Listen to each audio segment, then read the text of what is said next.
Le métal qui a été utilisé par exemple pour la tour Eiffel, il provient d'où? Alors là, monsieur, l'affaire a été parfaitement bien étudiée. 97% vient du minerai lorrain.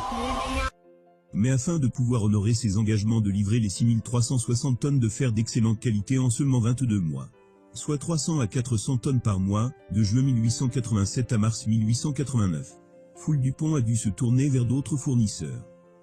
Et les mines de Zakar et de Rouena en Algérie répondaient parfaitement aux critères du fer demandé. En effet, après avoir exploré plusieurs autres sites miniers français, le choix va vite se porter sur les mines de Miliana en Algérie.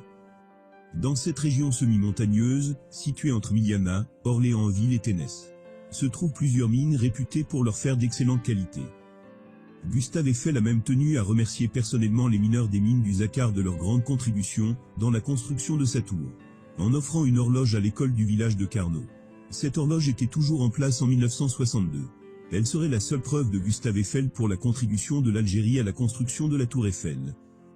Preuve qu'a justement cité Édouard Pont, dans son article publié en mai 2016. Voici à présent, un aperçu de l'article qu'a publié Édouard Pont en mai 2016, suite à son enquête sur l'origine du fer de la tour Eiffel. Et cette enquête avait conclu que l'origine de ce fer était bien algérien. Est-ce que cet article a vraiment pu échapper aux journalistes français?